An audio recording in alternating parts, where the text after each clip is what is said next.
சிவமங்கலம். மனம் பேத சுபாவத்தில் நிலைத்திருப்பது, புத்தி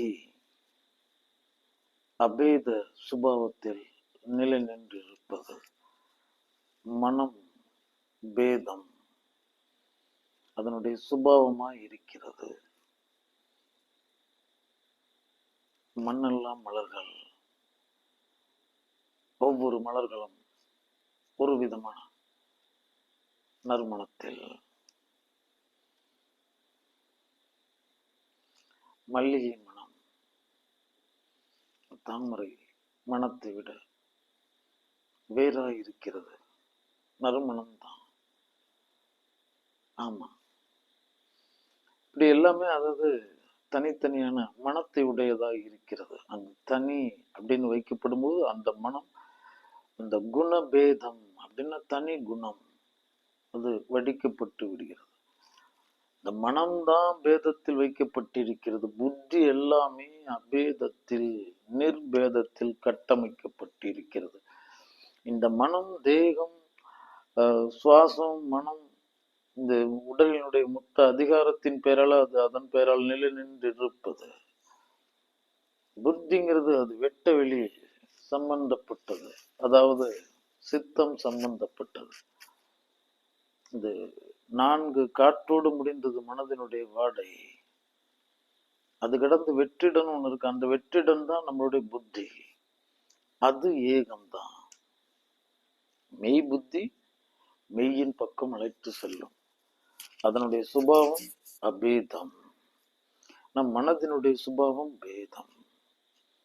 இங்கு கல்வியுமே பேதம் கடத்தல்.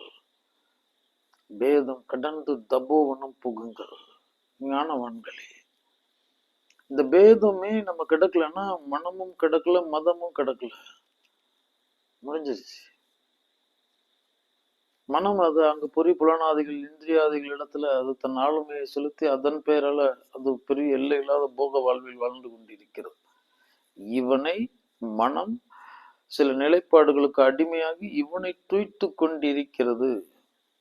அது தூய்த்து கொண்டிருக்கிறதுனாலதான் சில மயக்கம் இந்த மாதிரி சார்புடைய இந்த பிற இத்தியாதிகளை பயன்படுத்துபவர்களுக்கு இந்த உடல் பின்னடைவு அடைகிறது, வீழ்ந்து கொண்டிருக்கிறது, அருகாமையில் மரணம் இருக்கிறது அப்படின்னு தெரிஞ்சு உணர்ந்து வலித்திருந்தாலும் காயத்தில் இருந்தாலும் அவர்கள் தூய்ப்பதற்கு காரணம் இந்த உடலை கடந்த மனம் அதை செலுத்தி கொண்டிருக்கிறது. இந்த மனிதனை இதுவரை உறிஞ்சி உண்டு கொண்டிருந்தது அந்த மனம். அது சில பழக்க வழக்கங்களுக்கு அடிமைப்பட்டு அதன் பெயரால் அது இல்லை எனில் தனக்கு வாழ்வு இல்லை எனும் பதத்திற்கு இவனுடைய மனநிலையை மாற்றி அமைத்து இவன் வாழ்வின் நெடும் பயணத்தை அதன் பெயராலே செலுத்தி கொண்டிருக்கிறது. ஓடிக்கொண்டே இருக்கிறான், இழைத்து கொண்டே இருக்கிறான், மூச்சிறைத்து கொண்டே இருக்கிறான், வியர்த்து கொண்டே இருக்கிறான். ஒடுங்கி ஒரு நாள் ஒன்றுமில்லாமல் போய்விடுகிறான். இந்த மனம் அதை எச்சரிக்கையாக கையாளுங்கள் என் செல்வங்களே.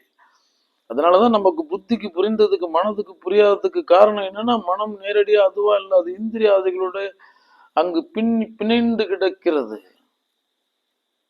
ஆமா, ஏன்னா இது இவ்விதம் கட்டமைக்கப்பட்டதுதான்.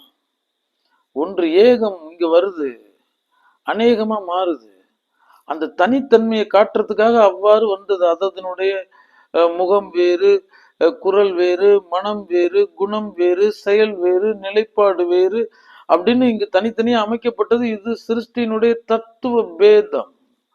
அது பேதமா இருந்துட்டு போட்டோம், நீ இங்கு அபேதமா நீ. அது அவ்வாறுதான் சொல்றேன். எல்லாம் அப்படியே வார்ப்பு மாதிரி, ஒரே முகம், ஒரே குரல், ஒரே நிலைப்பாடு அப்படின்னா இந்த ஆட்டம் எப்படி சிறக்கும்?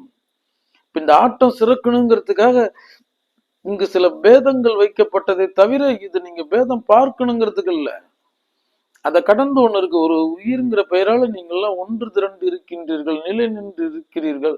ஒரு சுவாசம், ஒரு காற்று கருவறையிடும் ஒரு தாய் வயிற்று பிள்ளைகள் நீங்கள் எல்லாம்.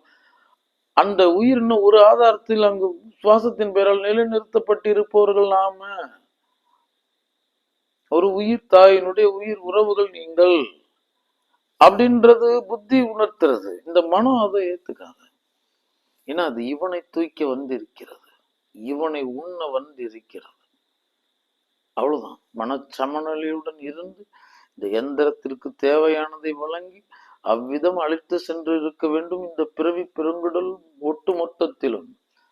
ஆனால் இந்த மனதினுடைய பலகீனம் சில காட்சிகளில், சில காரியங்களில், சில காரியர்களிடத்தில் ஆழ்ந்து புத்தியை கேளாது அதற்கு அடிமைப்பட்டு அங்கு அதன் பெயராலே தான் மொத்தமும் நிலை நின்று இருக்கிற விதத்தில் இந்த மனதை சமைத்து வைத்து விட்டது. காட்சிக்கு தெரியும் அது நெல்தான், விதை நெல் கூட்டத்தில் கிடந்திருக்கும் ஆனால் நெல்தான், விதைத்தால் விளையாது, ஏனெனில் அது அவிழ்ந்த நெல்லா இருக்கிறது. அப்படி இந்த மனம் உன்னுடைய தன்மையை அவித்து விடுகிறது. காட்சிக்கு தெரியும் நெல் ஆனா விளையாது. அதனால மனதிடம் எச்சரிக்கையாக இருங்கள். அது பேதத்தை மட்டும்தான் கொடுக்கும், வேற ஒண்ணுமே கிடையாது. அது பேதத்தை மட்டும்தான் காட்டும், சிறப்பா காட்டும். அது தனக்குள்ள ஒரு கருத்து ஒண்ணு வச்சுக்கும். அற்றவர்னா அது காட்டுறதெல்லாம் வேற, உற்றவர்னா காட்டுறதெல்லாம் வேற, அவ்வளவுதான். ஆனா நிலைப்பாடு என்னன்னா, அற்றது உற்றது அறுத்து நட்ட நடுநீர் நோக்கிலா நோக்கதே ஞான் நோக்கெனக்கான் மண் பொன் மலம் உண்டும் சரிநிகரென காணும் நடுநீர் நோக்கிலா நோக்கது கான் குமரா. அவன் விருப்பதற்கும் விரும்புவதற்கும் ஒன்று இல்லை, வெறுப்பதற்கும் ஒன்று இல்லை. தன் இருப்பின் பெயரால் சாட்சியாய் கண்டு செல்கிறான். காட்சியனை எந்த விதத்திலும் அகத்தை கெடுத்து விடாது. அவ்வளவுதான். நான் கண்ட சாட்சியாய் நான் கடந்து சென்று கொண்டிருக்கிறேன். நானும் கிடக்கிறேன், அதுவும் கிடக்கிறது, களமும் கிடக்கிறது, காலமும் கிடக்கிறது, என் காயமும் கிடக்கிறது. நான் கருத்தினித்திருக்கிறேன், ஏனெனில் நான் நடந்து கொண்டே இருக்கிறேன், எதிர்பாலும் ஆழ்ந்து விடவில்லை. நான் கடக்க வேண்டியதுன்னு ஒரு தொலைவு தீர்மானிக்கப்பட்டு விட்டது. அது என் வாழ்வினும் பிறவி பெருங்கடல் நெடும் பயணம். முல்லை வனமும் கண்டேன், அது எனக்கு ரம்யமா இருந்தது. ஆனால் நான் கடந்தாக வேண்டியவன். சில முள் வனங்களையும் கண்டேன். அது நான் முள் வனமா இருக்கேன்னு நான் கடக்க அஞ்சக்கூடாது. பள்ளத்தாக்குகளா இருக்கு, மலைகளா இருக்கு, ஆறா இருக்கு, இன்னும் எதுவாகவும் இருக்கு. ஆனா இதெல்லாம் நான் என்னுடைய பயணத்துல இடையில் இருப்பவைகள். அப்ப எனக்கு பிடித்த கணத்தில் பிடித்த களத்தில் நான் லயித்து அமர்ந்து விடுவதற்கும் இல்லை, அதன் பெயரால் என் பயணத்தின் வேகத்தை குறைத்துக் கொள்வதற்கும் இல்லை. இந்த அந்த முள்வனம் அப்படிங்கிறதுக்காக மிக சூதானமா மெதுவா அல்லது அந்த களத்தை தவிர்த்துட்டு இருக்க முடியாது. ஏன்னா இது இடையே இருக்கிறது. நான் இந்த முள்வனம் கடந்துதான் தீரணும். அந்தந்த களம் அது இந்த களத்தை கடந்ததற்குண்டான விளைவுகளை செய்யும். முல்லைவனம் கடந்து வருகில் மேனி எங்கும் முல்லை வனம், முல்லை மனம். இது முல்லை வனத்தை கலந்ததுக்காக தந்தது. முள்வனம் கிடக்கும் போது அங்கு சில கீறல்கள் இருந்திருக்கும், சில காயங்கள் இருந்திருக்கும். இது இந்த நிலைப்பாடுதான். இது உடலை காயப்படுத்திருக்கும் முள்வனம். பள்ளத்தாக்குகள் இன்னும் மேடு பள்ளம் அது இதெல்லாம் கால்களை ரணப்படுத்தியிருக்கும். இதெல்லாம் இல்ல, இந்த பயணத்துல நீ சேரணுங்கிறது தான். இதை நீ உணரணுங்கிறதுக்காக தான் அதுக்கு பேரே காயம்னு வச்சான். காயம் தாங்குவதற்காக ஒரு காயமேடை அளிக்கப்பட்டிருக்கிறது. புறக்காயம் இந்த உயிரை பாதிக்காத வரைக்கும் புறக்காயம் தாங்கும். அதையும் கடந்து கணங்கணம் மரணித்து கொண்டிருக்கும் வேதனையை கூட இந்த அகாயம் மனம் தாங்கும். அதனாலதான் மனசு காரண காரியம் இல்லாம சோகம் அப்படின்னு சொல்லுவோம். அது தனக்குள்ள அழுதுகிட்டு இருக்கும், அது அழுவுறது புரியாது. அழுத்தம் அழுத்தம்னு சொல்லிட்டு இருப்பான். அழுத்தம் ஒண்ணும் கிடையாது. அழுத்தம் அழுத்தம் மனம், அழுத்தம் மனம், அழுத்தம் மனம். அப்ப என்ன செய்யுது? அழுத்தம் தந்தது அந்த மனம்.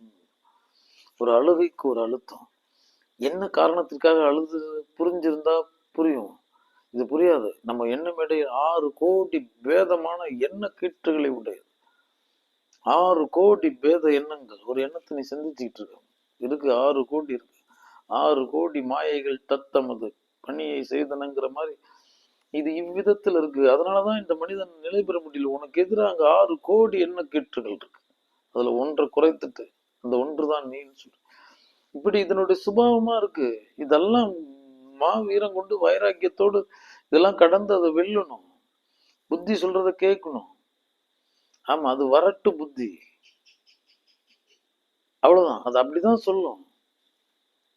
ஆனா அதுல ஒரு நிஜம் இருக்கும். இந்த களத்தினுடைய நீதியினுடைய தீர்ப்பு இருக்கும். இது இவ்வாறு கூறப்பட்டிருக்கிறது. ஏன்னா அது அறிவு சம்பந்தப்பட்டது. மெய்ப்பொருள் காண்பது அறிவு, அது வேலை செய்யும். மெய்ப்பொருள் காண்பது அறிவு, அது வேலை செய்யும். அதை நீ கடைபிடிக்கலன்றது முக்கியம் கிடையாது. அதனாலதான் அந்த புத்தியினுடைய பேச்சை கேளுங்க, இந்த அபேதத்தின் பேச்சை கேளுங்க. பேதர்களை புத்தியினுடைய பேச்சை கேளு. கண்ணி மிக்கிற நேரத்துல பேதப்படுத்திட்டு போயிடும். அப்படியே காலங்காலமா நடந்த உறவா இருக்கும். ஒரு சின்ன பேதம் முடிஞ்சிருச்சு, வாழ்நாள் முறிவு. என்ன காரணம்? இங்கு சுபாவமே பேதம்தான். இத புரிஞ்சுக்கிறது முதல்ல. அப்ப இந்த மனுஷன் மட்டும் எப்படி ஒரே நிலைப்பாட்டோட இருப்பான்? அவன் அப்படிதான் இருப்பான். பசி வேளையில ஒரு மாதிரி இருப்பான், தாக வேளையில ஒரு மாதிரி இருப்பான், சுக வேளையில ஒரு மாதிரி இருப்பான், நோய் வேளையில ஒரு மாதிரி இருப்பான், வலி வேளையில ஒரு மாதிரி இருப்பான். இதெல்லாம் இதுக்குள்ள இருந்து வெளிப்படுத்துறது. ஏன்னா அவன் பேதம். அவன் கடும் பசியிலையோ அல்லது மனப்பிளவுலையோ மன அழுத்தத்திலையோ இல்லை என்ன காரணமோ இனம் புரியாத எதுலயோ ஒரு வன்சொல் சொல்லிட்டாதான் சொல்லிட்டு போறான். இதுதான் சுத்துமே. இந்த நேரம் இது சுத்திக்கிட்டு இருக்கு. அதனால ஒரு வன்சொல் பேசிட்டாரு. நம்ம பந்தம் தானே அது. அப்படியே அதுக்கு நம்ம சொல்ல எடுக்கணுங்கிறது கிடையாது. அதுக்கப்புறமேட்டுக்கு அமிலத்துல தண்ணியை ஊத்துற மாதிரி வீரியம் கூடிக்கிட்டே தான் இருக்கும். அப்ப இந்த அபேதம் நமக்கு என்ன கத்து தருதுன்னா, இங்கு இவ்விதத்தில் தான் இவர்கள் அந்தந்த நேரத்துல அந்தந்த சரத்துக்களை களத்துல வைக்கிறாங்க, அந்தந்த தீர்ப்புகளை செய்கிறார்கள். அது அப்படிதான் இருக்கும். அது ஒண்ணு செய்ததுக்காக நம்ம தள்ளி வச்சிட முடியுமா? உயிர் காத்த அன்னை அடிச்சுட்டா என்ன பண்ணலாம்? அதுலயும் ஒரு நன்மை இருக்கும், அதுலயும் ஒரு கழிதம் இருக்கும். அதுக்காக தள்ளி வைத்திட முடியுமா? அந்த நேரம் அழுக வேண்டியதான், அந்த நேரம் கொஞ்ச நேரம் அந்த போயிட்டு திரும்பிட்டு உட்காந்துருக்க வேண்டியதான்.